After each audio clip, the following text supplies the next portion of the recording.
Changing minds is a great challenge for the leadership.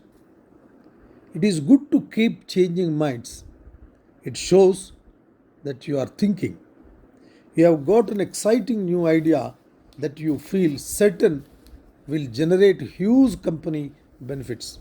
Perhaps it is a breakthrough product line or innovative way or improved performance. A changing mind by the leadership, it plays a great role. The advantages of your idea are crystal clear when you present to direct reports, peers, and superiors. You meet with resistance. Some people question its potential. Others express concerns about the cost of time involved. Still, others initially seem by your personal proposal but fail to do anything with it afterward. You wonder how you will garner the coordinated teamwork required to put your idea into action. Then you feel changing minds is very important in an organization. Who studies philosophy of mind think they know why. A Hobbes research professor of cognition and Gardner is best known for his revolutionary theory that humans are intelligent in ways you can't measure through standard IQ tests. Almost all the literature available about the mind, they have analyzed the minds of leaders, creative individuals, and brain the process of change and great role played by the leaders in changing the minds of the people working in the organization. To change minds, you have to have a different arsenal than you did back in the seemingly simple days where there was one nightly newscast and one newspaper that everybody read, he says. And we did have a social media, depending on which the news outlets of alternative information sources they flow. People are not on the same page about what constitutes reality.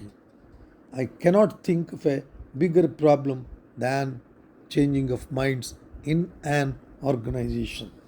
We reason in a way that leads to belief formation or belief change in a completely unconscious way. The dynamics of perception. Who studies who studies the relationship between beliefs and perceptual experience agrees that reality can be pretty subjective. Descartes famously proposed that reality comes down what we experience directly. A chair, for instance, that we can feel and see. The work of the mind, reason, and rationalization, he argued, was separate from that of the body. Among handful of philosophers who take the view that the dynamics of perception are actually similar to what goes on the process of reasoning, for a philosopher, her approach is uncharacteristically scientific, developing into psychology and neuroscience to explore how beliefs, desires, fears. Philosophy catalyst for changing minds. Everyone does it. Some people do it several times a day, others weekly, monthly, or even just a few times in their lives. We would be suspicious, and rightly so, of someone who claimed never to have done it. In the process of human life, everybody will experience this change at some phases at least and at some time. Some have even become famous for doing it, making a public show. It can make a break a career, but how often is too often. The process of change, it becomes a great challenge for the leadership when it is being done with a conscious objective, targeting particularly to a system or to a change driving the entire workforce and the people available in the organization. To change minds, you have to have different arsenal than you did back in the seemingly simple days where there was very few in number and very less complex society or a less complex organizational structure. But now, in this modern era, with so much of complexity and so much of process involved in changing the mind, because today's employee is with a higher IQ level and with a higher information available to him through several processes of media. So it is identified 6 R's that can shift people thinking. These 6 R's are very important: resources, reason, research, resonance, representational, redescription, and real world events. Incorporating input from experts, stories, graphics, and ideas framed to resonate with audiences are always to change the minds. If resonance drives people to vote for X or Y or Z, a change, same tactic can change the minds of the workers and combat with the different kind of resonances. How people decide what to believe about climate change in an organization, that is very important. That grasping by the senior management will help the people to be changed, because changing is a great necessity for the leadership in order to drive the organization for the purpose of more a superior objective to achieve a greater productive lives. An effective approach to changing someone's mind to come at them from multiple fronts, not a single front, and to rather envelop them from multiple fronts. Instead of trying one story of approach, you bombard them with multiple stories to be processed and angles from which they view the desired change. The thunderbolt changes. Experts explain that no matter how quickly the change may seem to occur, it almost always occurs over a much longer time. The willingness to change happens below our conscious awareness. As we take in additional information, we become aware of our own change and the change in others in a thunderbolt. However, a better analogy may be straw that broke the camel's back, rather than thinking any single intervention or conversational change someone's mind. So, to influence the change in the minds of the workman or the a strata, particular strata of the managers, we must have a multiple attack, multi-frontal attack. Then only your change process will be easy. Easy and complex.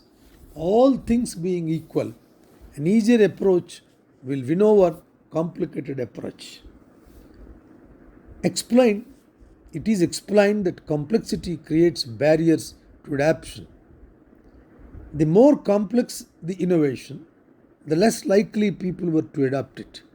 As a result, we often find ourselves looking for simple solutions so that we do not have to think about a problem any longer.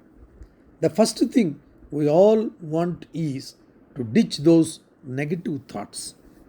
Let us see that first of all the negative thoughts are eliminated. It is hard to fight this urge, and it is even harder to fight that the simple model may not be the right answer. At times, we want simple answer to be right and will reject more complicated modes unless there is a clear and compelling reason to accept them. Continuous learning. The more that we can create a mindset, continuous growth and learning, the more likely that is someone will change their mind. This makes sense. Those folks who have a growth mindset expect that they will have to change their mind to grow. That involves learning, and here the learning and development department plays a very vital role. Instilling a lifelong love for learning. This is very important factor in any organization. Lifelong learning may not be possible for everyone in the organization, but where possible, the ingredients, the support for growth and learning should be made available to those who are willing. Failure and love. Ultimately, we must accept that we do not change everyone's mind, and despite the best intentions and efforts, there may be some people who are categorically unwilling to change. Changing mind is one of the most difficult challenges for the leadership because organization comprises an interlocking set of goals, roles, processes, values, communications, practices, attitudes, and assumptions. We must promote harmony of tools and among the tools. See, in order to gain this change, which deployed has a critical impact in the likelihood of success, we must use different tools, but we must see that a proper harmony is there.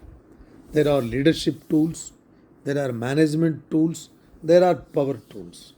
The discretion of a great leader, the choosing of a path by the great leader depends upon using these leadership tools, management tools, and power tools in a very harmonious and balancing way.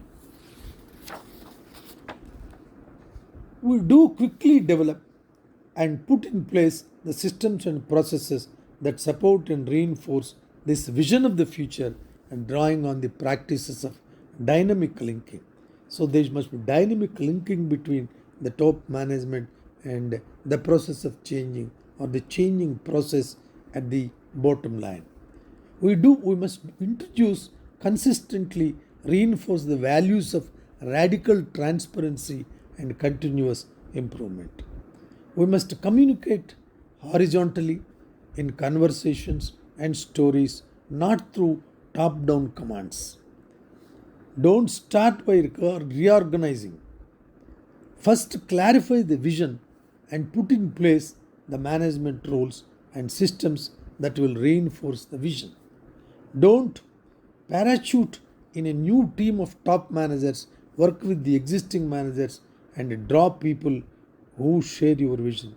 You cannot change your mind when you are not using it. First of all, we must develop the culture of this continuous learning and continuous exercise of the using brain.